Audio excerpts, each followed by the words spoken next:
യുഎഇയിൽ കുടുംബത്തോടൊപ്പം ജീവിക്കുന്ന ഏതൊരു മലയാളി പ്രവാസിയുടെയും ജീവിതത്തിൽ ജോലി തിരക്കുകളും കുട്ടികളുടെ കാര്യങ്ങളും വീട്ടുജോലികളും ഒരേ സമയം മുന്നോട്ട് കൊണ്ടുപോകുന്നത് വലിയൊരു വെല്ലുവിളിയാണ്. ഇത്തരമൊരു സാഹചര്യത്തിലാണ് വീട്ടുകാര്യങ്ങളിൽ സഹായിക്കാനായി വീട്ടുജോലിക്കാരെയോ കുട്ടികളെ നോക്കാൻ ഒരു നാനിയെയോ അല്ലെങ്കിൽ ഡ്രൈവറെയോ സ്പോൺസർ ചെയ്യുന്നതിനെ കുറിച്ച് പ്രവാസി കുടുംബങ്ങൾ ചിന്തിക്കുന്നത്. സ്വന്തം വിസയിൽ ഒരു ഗാർഹിക തൊഴിലാളിയെ സ്പോൺസർ ചെയ്ത് നിർത്തുന്നത് വലിയ സൗകര്യമാണെങ്കിലും യുഎഇ ലേബർ മന്ത്രാലയത്തിന്റെ പുതിയ വിസ നിയമങ്ങളും നിബന്ധനകളും കൃത്യമായി മനസ്സിലാക്കാതെ ഇതിലേക്ക് ഇറങ്ങിത്തിരിച്ചാൽ വലിയ രീതിയിലുള്ള സാമ്പത്തിക നഷ്ടവും കനത്ത പിഴകളും നേരിടേണ്ടി വന്നേക്കാം. ആദ്യമായി ഒരു പ്രവാസിക്ക് യുഎഇയിൽ house maid, nanny, driver, cook തുടങ്ങിയ 19 തരം ഗാർഹിക തൊഴിൽ വിഭാഗങ്ങളിൽ പെട്ടയാളെ സ്പോൺസർ ചെയ്യാനുള്ള യോഗ്യതകൾ എന്തൊക്കെയാണെന്ന് വ്യക്തമായി നോക്കാം. 2022 9 നമ്പർ ലേബർ ലോ അനുസരിച്ച് ഒരു പ്രവാസി താമസക്കാരൻ സ്വന്തം പേരിൽ ഒരു ഗാർഹിക തൊഴിലാളിയെ സ്പോൺസർ ചെയ്യണമെങ്കിൽ കുറഞ്ഞത് 25,000 ദിർഹം മാസാന്ത ശമ്പളം ഉണ്ടായിരിക്കണം. മുൻപ് ചില തസ്തികകളിൽ ശമ്പള പരിധി കുറവായിരുന്നെങ്കിലും പുതിയ അപ്ഡേറ്റ് അനുസരിച്ച് ഈ ഒരു 25,000 ദിർഹം ഇൻകം പരിധി നിർബന്ധമാണ്. എന്നാൽ പ്രവാസി കുടുംബങ്ങൾക്ക് ഒരു വലിയ ആശ്വാസമുണ്ട്.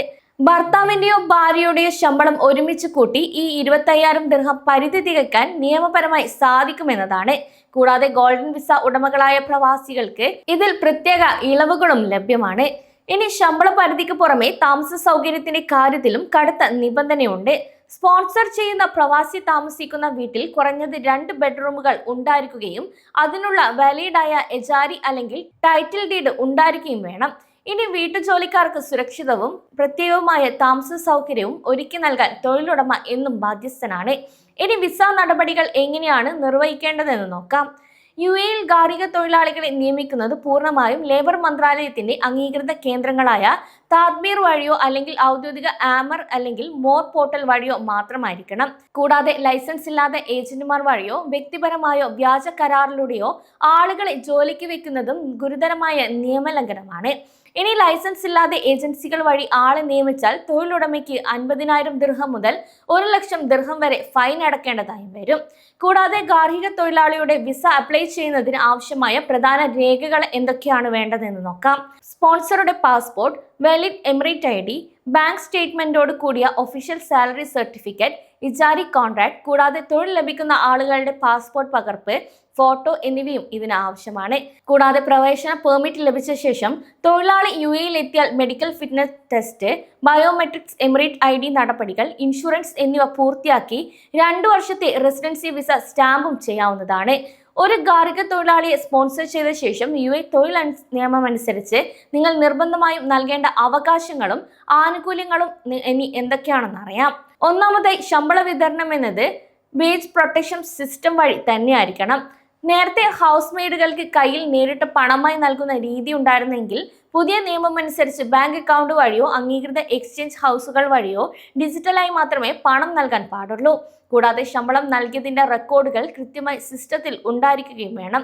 രണ്ടാമതായി പാസ്പോർട്ട് കൈവശം വയ്ക്കാൻ പാടില്ല എന്നതാണ് പല തൊഴിലുടമകളും വരുത്തുന്ന വലിയൊരു നിയമലംഘനം കൂടിയാണിത്.